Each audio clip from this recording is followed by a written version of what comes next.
आप देख रहे हैं पाकिस्तानी खबरों, तज्जियों, तबसरों और अंदरूनी कहानियों पर मुश्तमिल शो इरफान हाशमी और इब्राहिम राजा के साथ दो टोक। बिस्मिल्लाहिर्रहमानिर्रहीम, अस्सलाम वालेकुम नाज़रीन, मैं हूं इरफान हाशमी और आपको प्रोग्राम में खुशामदीद कहता हूं। और हमारे साथ मौजूद हैं इब्राहिम राजा साहब। राजा साहब अस्सलाम वालेकुम। वालेकुम अस्सलाम। राजा साहब, तीन खबरों पर तफसील से हम बात करेंगे। पहली खबर पाकिस्तान तहरीक इंसाफ का एहतजाज और इमरान खान जो इस वक्त जेल से बैठकर पाकिस्तान की सियासत को कंट्रोल कर रहे हैं। हुकूमत बैकफुट पर आ गई और जो एहतजाज की कॉल राय साहब इन्होंने दी, केपीके से काफिले चले, पंजाब के अंदर से काफिले चले और रेजिस्टेंस हमने देखा है।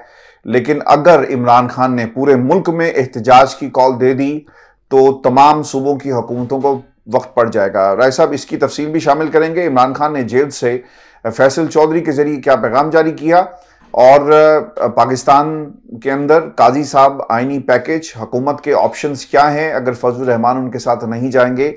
तो बता दिया गया है कि हमारे पास ऑप्शन बी भी मौजूद है। क्या ये काजी साहब वाला ऑप्शन है, इसका हाल अहवाल भी अपने सुनने वालों के सामने रखेंगे। और फिर राय साहब, पाकिस्तान के सीनियर जो लीगल फ्रेटर्निटी है, इन्होंने अब काजी साहब को एक बरादराना मशवरा दिया है।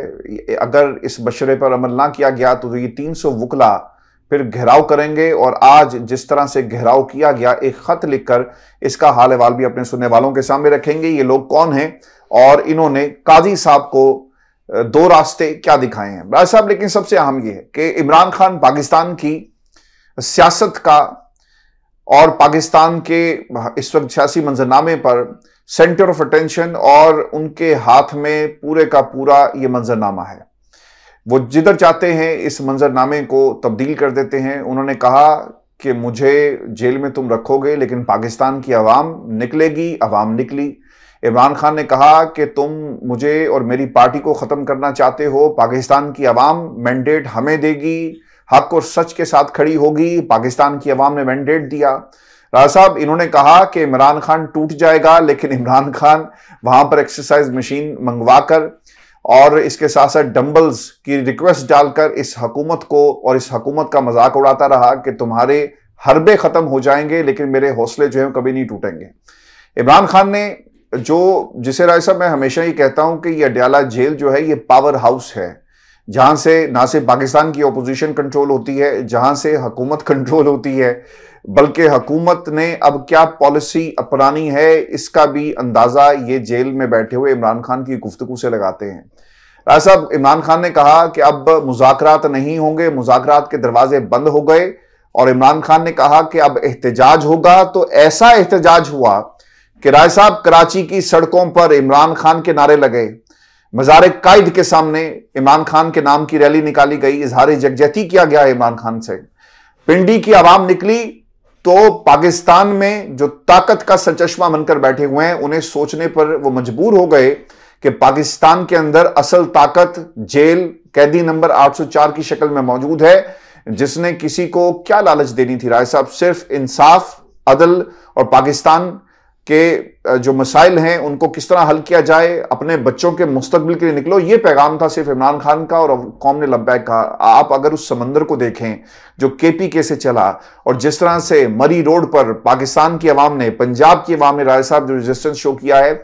मैं एक क्लिप देख रहा था राय साहब, अलीमा खान जो है वो बाकायदा तौर पर जो बाड़ लगी हुई थी उसे क्रॉस करके, जो बारकेड था उसे क्रॉस करके जा रही हैं और उन्होंने सिर्फ एक टास्क था उनका कि हमने किसी तरह लियाकत बाग पहुंचना है, लेकिन हुकूमत ने नहीं पहुंचने दिया। राय साहब, कल से लेकर आज तक जो बयानबाजी है, पंजाब से हमले हो रहे हैं, उधर से भी हमले हो रहे हैं, लेकिन इसमें जो सबसे इंपॉर्टेंट चीज थी, अब तो फजलुर रहमान भी बोल रहे हैं कि ये पाकिस्तान तहरीक इंसाफ का हक है, जमहूरी हक है और उन्हें इजाजत दी जाए जलसों की और उन्हें मत रोका जाए। राय साहब, लगता है कि इमरान खान का जो रंग है वो काजी जो फजलुर रहमान साहब हैं उनके ऊपर भी अब चढ़ गया है। क्या फैक्टर था कि ये जलसा जब एहतजाज में कन्वर्ट हुआ तो ज्यादा खतरनाक हो गया? राय साहब, हुकूमत ने खुद बनाकर ये जलसा दिया है। पाकिस्तान की हुकूमत ने इमरान खान को, पाकिस्तान तहरीक इंसाफ को, ये जितनी रुकावटें खड़ी करते हैं उतना ज्यादा लोगों की जो सिग्निफिकेंस इस जलसे के हवाले से है वो बढ़ जाती है। पाकिस्तान के मीडिया ने नहीं चलाया, लेकिन सोशल मीडिया पर राय साहब जो वीडियोस देखें, हंड्रेड्स ऑफ आवर्स हैं, ये फुटेजेस आ रही हैं जिसमें दरिया था, पुल बंद हुए तो लोगों ने दरिया अबूर करके पंजाब की तरफ जो है वो रुख किया, सड़कें बंद थी तो उन्होंने मैदानों का रुख किया। राय साहब, ये पाकिस्तान की आवाम इमरान खान की कॉल पर निकली है, कहीं बहुत ज़्यादा तकलीफ तो हो रही होगी, कुछ लोग मुश्किल में तो होंगे, कहीं मातम तो बिछा होगा, सफ़े मातम इस वक्त हमें नजर आ भी रहा है, और पंजाब से ये बातें जो है वो हो रही हैं। राय साहब देखें हाशमी साहब, सियासत के अंदर दो तरह के इज्तिमात आप कर सकते हैं। एक इज्तिमा होता है जलसा, और जब आपको पुरम जलसे की इजाज़त ना दी जाए तो उसके बाद आपके पास ये ऑप्शन रह जाता है कि आप एहतजाज करें। और ये जो एहतजाज का ऑप्शन है, ये किसी भी हुकूमत के ख़िलाफ़ ये ज़्यादा ख़तरनाक हथियार होता है, क्योंकि आप एहतजाज करते हैं गलियों मोहल्लों में, आप एहतजाज करते हैं सड़कों के ऊपर, आप एहतजाज करते हैं पुलों के ऊपर, ओवरहेड ब्रिजेस के ऊपर, आप एहतजाज करते हैं सबवेज के ऊपर। यानी आप हर मकाम पर जहां जहां आप एहतजाज कर सकते हैं, आप अपनी सियासी भड़ास निकालते हैं और इसका आपको मौका मिल जाता है। जबकि जलसा वो एक मखसूस मकाम पर होता है, अगरचे उसका भी एक बहुत बड़ा इम्पैक्ट होता है, लेकिन ये कठपुतली हुकूमत इतनी घबराई हुई थी कि इमरान खान साहब और पीटीआई को जलसे की इजाज़त ना दे के इन्होंने इमरान खान साहब और पीटीआई का काम आसान कर दिया। और फिर हमने देखा कि रावलपिंडी, जहां पे चूंकि ये जीएचक्यू का और इस्टेब्लिशमेंट का शहर कहलाता है, और पहले ये खबरें आना शुरू हो गई थी कि रावलपिंडी में जलसे या एहतजाज की कॉल इस्टेब्लिशमेंट को कुछ ज़्यादा पसंद नहीं आई, तो इसलिए यहाँ पे हमने देखा कि जिस किस्म की बर्बरियत का मुजाहरा किया गया है मरियम नवाज की पंजाब हुकूमत की जानिब से, इस किस्म की बर्बरियत आज से पहले हमने नहीं देखी। यहाँ तक कि हाशमी साहब, एक 85 साल के बुजुर्ग का मैं विजुअल देख रहा था कि उनकी कमर पर जो रबर की गोलियां ये बरसाई गई, और पूरी उनकी कमर जो है वो इन रबर की गोलियों से छलनी नजर आती है, यानी इतने ज़्यादा जख्म के निशान। फिर एक 80 साल की बुजुर्ग खातून है रोशन बीबी, उनकी थाने के अंदर से वीडियो वायरल हुई है, उनको भी गिरफ्तार कर लिया। अब रोशन बीबी ने, जो कि 80 साल की एक खातून है, उन्होंने क्या दहशतगर्दी करनी थी, लेकिन बहरहाल थाने से भी अब उनका एक पैगाम जारी हुआ है, जो कि पंजाबी में उन्होंने कहा कि इमरान खान मेरा पुत्र है और मैं इमरान खान के नाल खलोती रवांगी। ये पंजाबी में उनका एक पैगाम जारी हुआ है। तो उसके बाद यहाँ तक के सहाफ़ियों के ऊपर भी बदतरीन तशद्दुद किया गया, और जियो न्यूज़ के एक जो रिपोर्टर हैं हैदर शिराजी, उनको जब गिरफ्तार किया गया, तशद्दुद किया गया, तो उन्होंने ये इंकशाफ किया कि मुझे पुलिस ने यह कहा कि या तो तुम्हारा हम इनकाउंटर कर देंगे, यानी तुम्हें मुकाबले में मार देंगे, या फिर 9 मई के वाकयात में तुम्हें मुलव्वस कर देंगे। अब अगर एक जियो न्यूज़ के रिपोर्टर को पुलिस गिरफ्तार करके ये कह रही है कि तुम्हें 9 मई के वाकयात में मुलव्वस कर देंगे, तो इससे आप ज़रा ये एसेस कर लें कि 9 मई के वाकयात की आड़ में कितने और बेगुनाह लोगों को ऐसे ही 9 मई के वाकयात की आड़ के अंदर आपने दहशतगर्दी के उनके ऊपर मुकदमात बनाए, या फौजी अदालतों के अंदर उनके मुकदमात जो है वो चले। अब उसके बाद यही कठपुतली हुकूमत है, ये इस कदर घबरा चुकी है, यानी रावलपिंडी का सुनामी एहतजाज और उसके बाद जो कराची में बहुत बड़ी तादाद में पीटीआई की रैलीज निकली, तो इन्होंने इमरान खान साहब जो जेल में बैठे हुए उनके ऊपर भी दहशतगर्दी एक्ट इसके तहत जो है मुकदमा दर्ज कर लिया, और पाकिस्तान के वाहिद मुंतखब वज़ीर आला अली अमीन गंडापुर साहब, क्योंकि मरियम नवाज तो जाली फार्म 45 के ऊपर ये मुसल्लत की गई हैं, महर शराफत से ये अपनी नशिस्त हार गई थी, इसी तरह बलूचिस्तान में भी एक कठपुतली वज़ीर आला जो है वो मुसल्लत किए गए हैं। तो वाहिद पाकिस्तान में एक ही वज़ीर आला है जो मुंतखब, और एक मुंतखब वज़ीर आला के ऊपर भी दहशतगर्दी का मुकदमा बना दिया। अच्छा, इसके अंदर जो इल्ज़ामात लगाए गए हैं दहशतगर्दी के मुकदमात में, थाना न्यू टाउन और थाना सिविल लाइन में, इनमें इक़दाम कत्ल का मुकदमा इमरान खान साहब पर बना दिया गया, इसी तरह अली अमीन गंडापुर पर, और फिर दहशतगर्दी की 2 दफात भी इनके ऊपर लगा दी गई। और तो और कि पंजाब हुकूमत पर तनकीद क्यों की, पंजाब हुकूमत तो इन्हें मरियम नवाज की भी एक शिक जो है इसके अंदर इन्होंने आयद कर दी, तो इससे ये पता चलता है कि रावलपिंडी का जो एहतजाज था ये कितना कामयाब था। हाशमी साहब, ये इस्लामाबाद में, चूँकि मैं रहता हूँ इस्लामाबाद में, सारी ज़िंदगी सहाफ़त की है, 23-24 साल हो गए हैं, तो रावलपिंडी के अंदर एहतजाज करना एक ऐसी सूरत हाल में जब बहुत वाज़ेह तासुर हो कि इस्टेब्लिशमेंट एक पार्टी के ख़िलाफ़ खड़ी है, यानी PTI के ख़िलाफ़ खड़ी है, तो इतना खौफ और दहशत का ये आप कह लें कि ये एक तासुर अलामत हो सकता है। लेकिन इसके बावजूद लोग बेखौफी के साथ निकलें और अभी जो बाहर से काफिले आ रहे थे वो पहुंच नहीं पाए। सिर्फ इस्लामाबाद, रावलपिंडी और गिरदोनवा से इतनी बड़ी तादाद में लोग आ गए कि ऐसा लग रहा था कि रावलपिंडी एक मैदान जंग बन गया। और इसको मैदान जंग किसने बनाया? इस कठपुतली हुकूमत ने। वरना जो मुजाहिरीन थे उनके हाथ में तो कोई डंडा, कोई असलहा, कोई गुलैल, कोई अपने डिफेंस के लिए भी कोई चीज़ नहीं थी। यानी जिस वक्त वहाँ पे शेल फेंके जा रहे थे, जिस वक्त वहाँ पे रबर की गोलियां बरसाई जा रही थी, तो इनके पास तो अपने डिफेंस के लिए भी कोई चीज़ नहीं थी।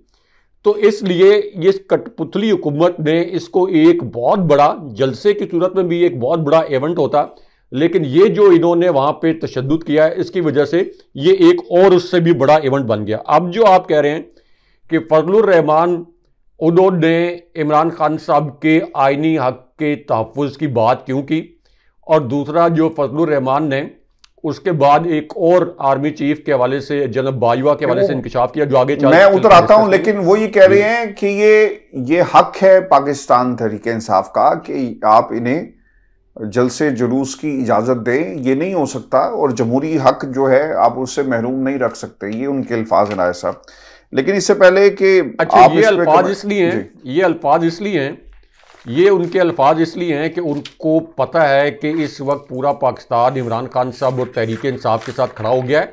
अगर अब भी वो ये कहेंगे कि इमरान खान साहब और PTI के साथ जो कुछ ठीक हो रहा है, तो जो कुछ हो रहा है ठीक हो रहा है, तो उनकी रही सही सियासत भी ख़त्म हो जाएगी। क्योंकि ये फजलुर रहमान साहब हैं जो इलेक्शन से पहले, जब इनको सदर बनाने की लालच दी गई थी, उस वक्त ये कहते थे कि इमरान खान साहब और तहरीक इंसाफ पर तायात पाबंदी होनी चाहिए, तहरीक इंसाफ को इलेक्शन लड़ने नहीं देना चाहिए। उस वक्त इनका ये स्टैंड था।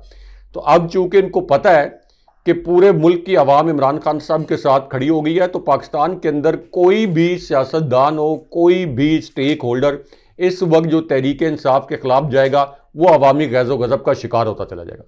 हाँ, लेकिन वो इस हद तक तो पाकिस्तान तहरीक इंसाफ के राय सब खिलाफ ही है ना। वो ये कहते हैं कि KPK में हमारा हक जो है वो छीन कर इनको दे दिया गया। अब पाकिस्तान, मतलब ये तो खैर हैरानगी की बात ये है कि पाकिस्तान तहरीक इंसाफ और इस्टेब्लिशमेंट दो ही इस वक्त फरीक हैं और बाकी इसमें कोई फरीक नहीं है इस मुल्क के अंदर।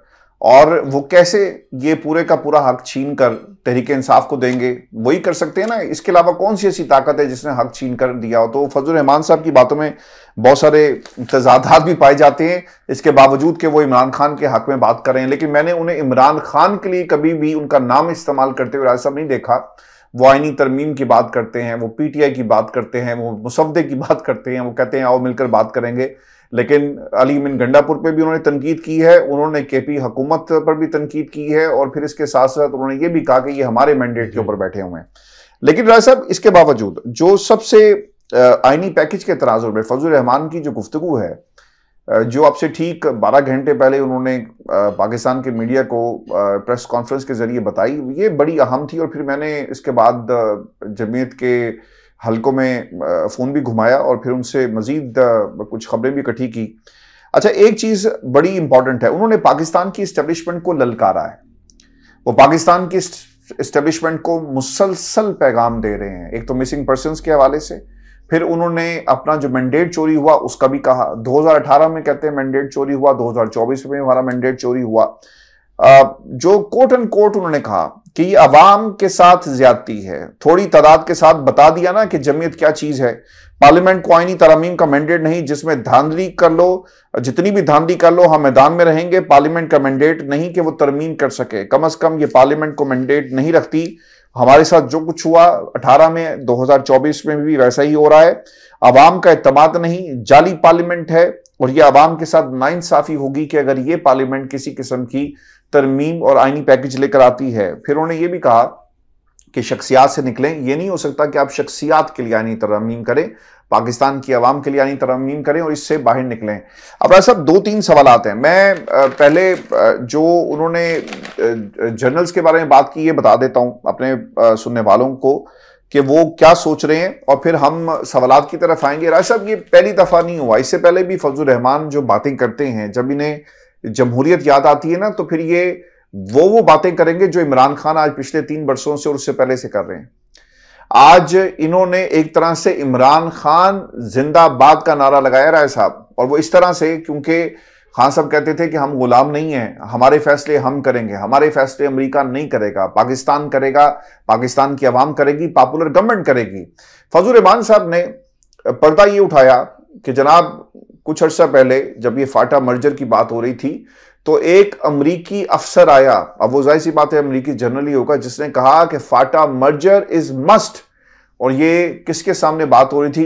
राजा साहब ये स्टोरी हमें बताएं, क्या हुआ और क्या कहा, और ये इमरान खान के बयानिए की और इमरान खान के जो बात वो करते रहे उसकी किस तरह से इन्होंने खुद जो है वो तस्दीक कर दी है अमेरिका के हवाले से। देखें, चूंकि फजलुर रहमान साहब इस वक्त जितनी आप कह लें कि बहुत बड़ी देग चाहते हैं, शायद उतनी बड़ी देग उनको देना मुमकिन नहीं है, लेकिन बहरहाल अब वो इमरान खान साहब खुद ये अल्फाज बोला करते थे कि ये जो मेरे मुखालफीन हैं अल्लाह अल हक हैं और इन्हीं के अल्फाज से मेरे हक में गवाही आएगी। तो फजलुर रहमान साहब अब आज ये बयान देने पर मजबूर हो गए या ये सच बोलने पर मजबूर हो गए कि जो फाटा का मर्जर हुआ था केपी के अंदर, उन्होंने कहा कि जनरल बाजवा ने खुद बताया, जनरल बाजवा ने खुद हमें बताया कि अमेरिका का बड़ा दबाव है और ये जो मर्जर है ये हमने हर सूरत में करना है। हमारे इस पर बड़े तहफ़्फ़ुज़ात थे, लेकिन पाकिस्तान के अंदर जो तब्दीलियाँ आती हैं वो जनरल बाजवा के इस इक़दाम से पता चलता है कि कैसे बैरूनी दबाव के ऊपर पाकिस्तान के अंदर तब्दीलियाँ आती हैं। और इमरान खान साहब भी यही कहते थे और बार बार अब भी कहते हैं कि पाकिस्तान के जो फैसले हैं वो हमें अपने ज़ाती मफादात की खातिर, और ज़ाती मफादात यानी जो पाकिस्तान के मफादात हैं, पाकिस्तान के कौमी मफादात, इसके तहत हमें करने चाहिए, किसी बैरूनी कुव्वत के मफादात के तहत हमें ये फैसले नहीं करने चाहिए। तो इस वक्त फजलुर रहमान जनरल बाजवा का एक और पोल खोल रहे हैं, तो इमरान खान साहब या PTI का कोई और रहनुमा बात करे तो जनरल बाजवा इससे पहले कई मरतबा इस तरह के नाम नहाद धमकियां दे चुके हैं कि मैं इनको कोर्ट में ले जाऊंगा, मैं इनको चैलेंज करूंगा। तो अब ले जाएं फजलुर रहमान साहब को कोर्ट में। उन्होंने तो हमारे आर्मी चीफ पे ये इल्ज़ाम लगा दिया कि वो एक अमरीकी फ़ौजी अफसर के सामने ढेर हो गया। हमारा एक आर्मी चीफ फ़ौजी एक अमरीकी ऑफिसर के सामने, एक अमरीकी ऑफिशियल के सामने ढेर हो गया और पाकिस्तान की सियासी जमातों को हमारा एक आर्मी चीफ ये कहने पर मजबूर हो गया कि अमेरिका का दबाव है और हमने ये काम करना ही करना है। तो इससे फिर पता चलता है कि जनरल बाजवा पाकिस्तान के लिए काम नहीं कर रहे थे। जनरल बाजवा की जो पॉलिसीज थी वो उनके अपने ज़ाती मफाद के लिए, वो बैरूनी ताकतों के मफादात का खेल खेल रहे थे। तो इमरान खान साहब के हक में ये फजलुर रहमान साहब की एक नई गवाही आ गई, यानी एक मुखालिफ की गवाही। राय साहब एक मुखालिफ की गवाही आ गई, लेकिन क्या इस मुखालिफ पर कोई मुकदमा होगा बगावत का, रियासत के खिलाफ बात करने का, आर्मी चीफ की शान में जो गुस्ताखी की है मोहतरम फजलुर रहमान साहब ने, कोई केस होगा राय साहब? क्योंकि इमरान खान तो जेल में बैठा हुआ है और उसके ऊपर 3 मुकदमात आपने कर दिए कि जनाब ये इसके कहने पर सब लोग जो है बाहर निकले और रियासत के खिलाफ जो है। अब मेरे लिए और पाकिस्तान की आवाम वो दिन ज़रूर शिद्दत से इंतज़ार है जब ये केस इनकी अदालत में लगेगा और सबूत के तौर पे क्या पेश करेंगे राय साहब और किस तरह से रिमांड दिया जाएगा, क्या होगा। लेकिन क्या फजलुर रहमान पर कोई केस होगा राय साहब? देखें, फजलुर रहमान के ऊपर तो कभी केस नहीं होगा, क्योंकि फजलुर रहमान का एक जो मजहबी क्लाउट है, तो इस वजह से फजलुर रहमान साहब जर्नैलों के मुतल्लिक, हाजिर सर्विस जर्नैलों के मुतल्लिक, GHQ के मुतल्लिक बड़े तुंदो तेज़ किस्म के बयानात देते रहे हैं। लेकिन चूँकि उनकी एक झैली तंजीम भी है जिसके मुतल्लिक ये तासुर है कि वो काफ़ी ट्रेंड है, शिद्दत पसंद भी है, इनके फिर एक पूरा मजहबी क्लाउड भी है, तो इनके ख़िलाफ़ अगर कोई कार्रवाई की जाए तो ये उनके जो सारे एसेट्स हैं ये एक्टिवेट हो जाते हैं। लेकिन PTI चूँकि एक पुरअमन सियासी जमात है, एक मेन स्ट्रीम पुरअमन सियासी जमात है, तो सारा जबर जो है ये पीटीआई के खिलाफ ही होता है। लेकिन इसके अंदर ज़्यादा अहम बात मौजूदा फौजी क़यादत के हवाले से है, और वो ये है कि फजलुर रहमान जब कह रहे हैं कि जनाब बाजवा ने एक गैर मुल्की ऑफिसर के कहने पर पाकिस्तान के मफादात का सौदा किया, तो ये तो एक और वीडियो एविडेंस आ गया है जनाब बाजवा के खिलाफ। तो जिस तरीके से जनाब फैज़ हमीद के खिलाफ कार्रवाई हो रही है, जनाब बाजवा के खिलाफ और कितने एविडेंस आएंगे, कितने और एविडेंसेस का इंतजार किया जाएगा, और फिर जाके जनाब बाजवा के खिलाफ कार्रवाई शुरू की जाएगी। ख्वाजा आसिफ जो वज़ीर दिफा हैं वो भी कहते हैं कि जनाब बाजवा अपने हलफ की खिलाफ वर्जी करते रहे, एक्सटेंशन लेने के लिए हम पर दबाव डालते रहे कि हम जो हैं मार्शल लॉ लगा देंगे अगर मुझे एक्सटेंशन ना दी। उनके बकौल मुझे बराह रास्त जनाब बाजवा ने धमकियां भी दी। तो जब जनाब बाजवा के ससुर के मुतल्लिक भी ख्वाजा आसिफ ने बताया कि इन्होंने आके मैं पैगाम दिया था कि इमरान खान साहब की मुंतखब हुकूमत गिरा दो, तो जनाब बाजवा के खिलाफ इतने एविडेंसेस मौजूद हैं, तो उनके खिलाफ तो सबसे पहले कार्रवाई होनी चाहिए, उनके खिलाफ तो सबसे पहले कोर्ट मार्शल होना चाहिए, और इससे फौज की साख भी बढ़ेगी। क्योंकि सबको पता है कि जनाब बाजवा पाकिस्तान के अंदर सबसे गैर मकबूल इस वक्त शख्सियत है, यानी सबसे गैर मकबूल जनरल या आर्मी चीफ तो थे ही वो, लेकिन सबसे गैर मकबूल शख्सियत भी हुए हैं। जैसे फायज ईसा के साथ 19-20 का उनका मुकाबला है और सिकंदर सुल्तान राजा के साथ, तो इसलिए जनाब बाजवा के खिलाफ तो ये कार्रवाई जरूर होनी चाहिए।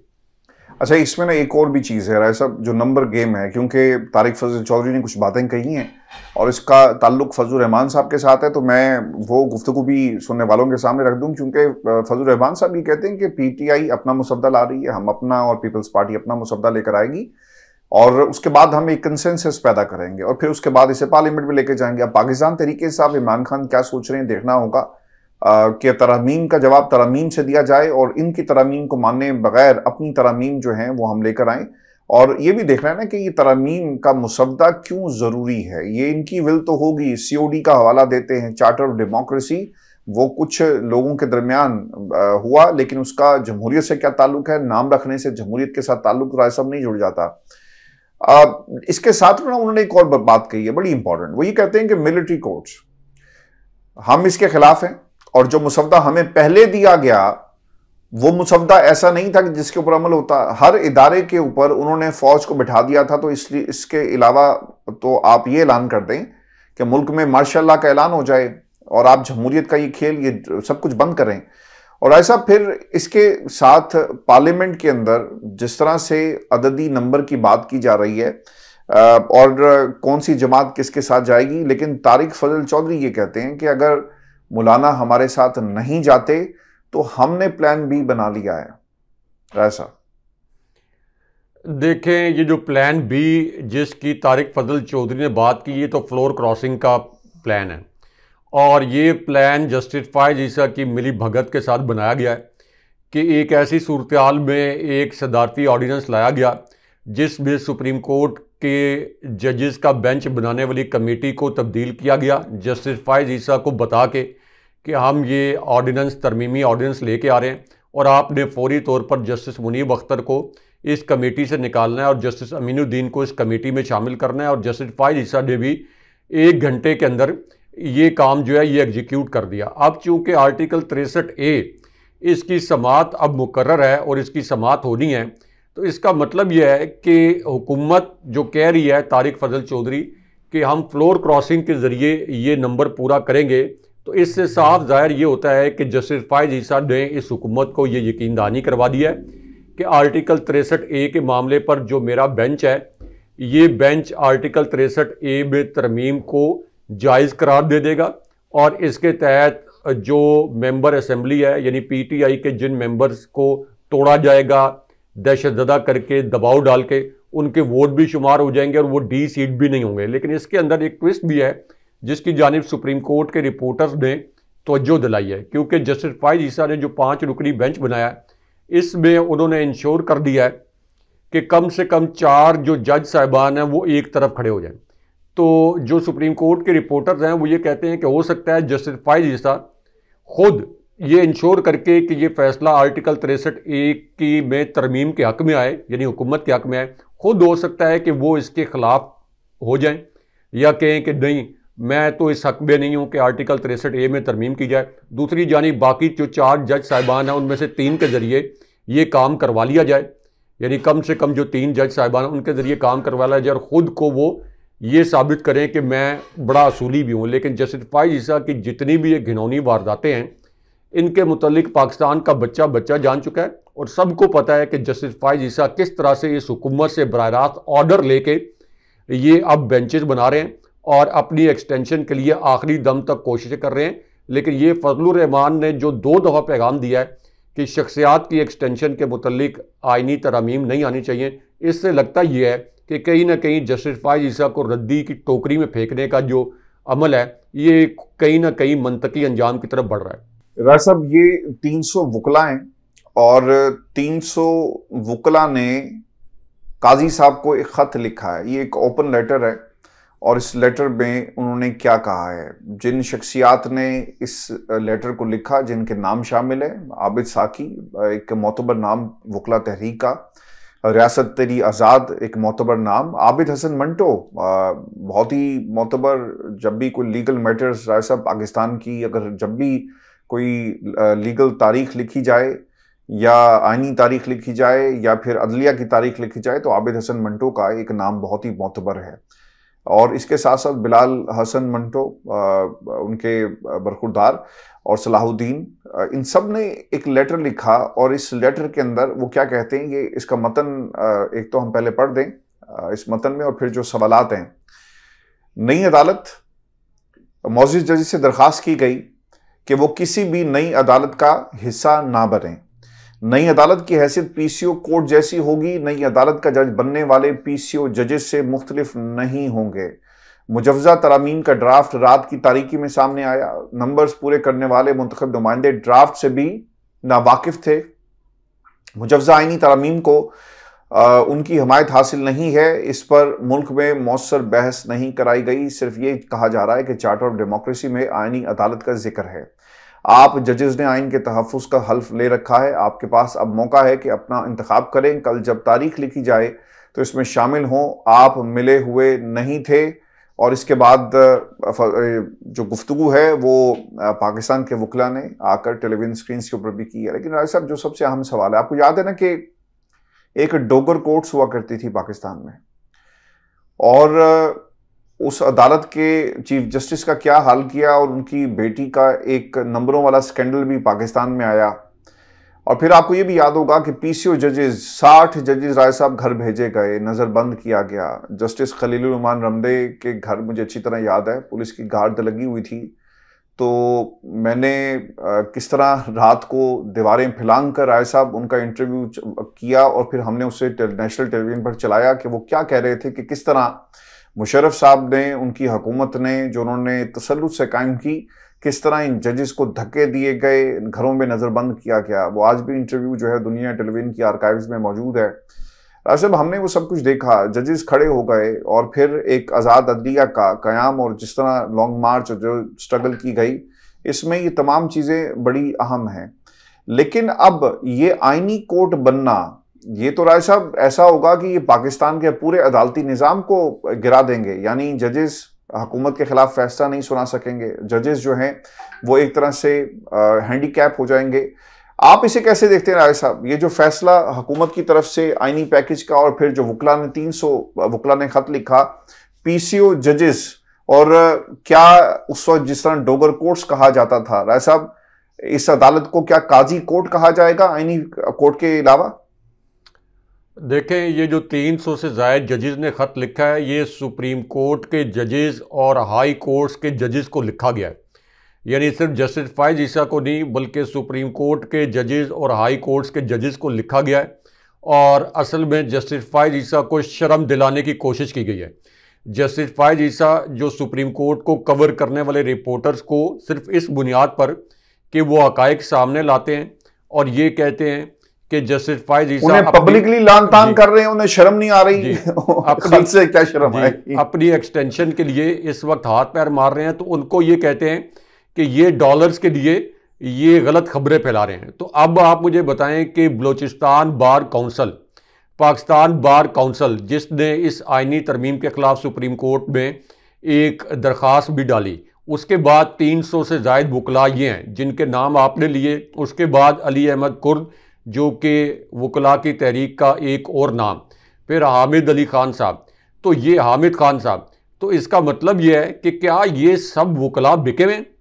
और एक ऐसी सूरत हाल में जब इस्टेब्लिशमेंट चाह रही है कि ये आईनी तरमीम हो, तो क्या कोई वकील, क्या कोई वकला की तंजीम या कोई बार काउंसिल पैसे लेके, किसी से पैसे लेके इस्टेब्लिशमेंट की मुखालफत करने की जुर्रत कर सकती है? तो अब आप जस्टिस फायज ईसा से पूछे, हक में तो बोल रहे हैं जी राज साहब, हक में तो बोल रहे हैं, और खबर ये कि करोड़ों रुपया बार्स को फंड्स के नाम जी, पे वो हुकूमत ने दिया। पीटीआई तो वज़ीर एताब है, तो पीटीआई तो किसी को फंड नहीं कर सकती।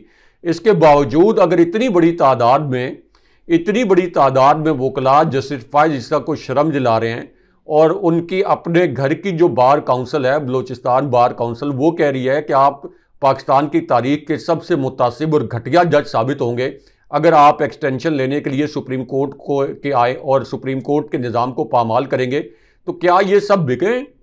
ये सब बिके हुए? पाकिस्तान के तमाम साफ़ी बिके हुए? पाकिस्तान के 25 करोड़ अवाम बिके हुए? ये ज़रा जस्टिस फायज ईसा को सोचना चाहिए। खैर, सोचना क्या चाहिए, उनको पता है।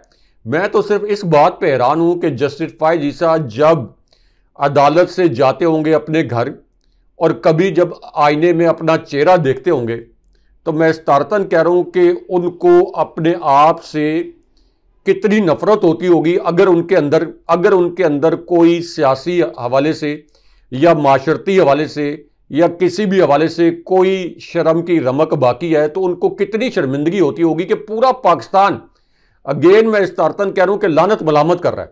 वकला भी कह रहे हैं, सिविल सोसाइटी कह रही है, जितने आपके बड़े बड़े कानूनदान हैं वो कह रहे हैं, आज़ाद साफ़ी कह रहे हैं, पाकिस्तान के आम शहरी कह रहे हैं। एक सर्वे भी आ गया है, और उस सर्वे में कहा गया है कि 87 से 97% लोग जो हैं वो चाहते हैं कि जस्टिस फायज ईसा को किसी सूरत एक्सटेंशन ना मिले।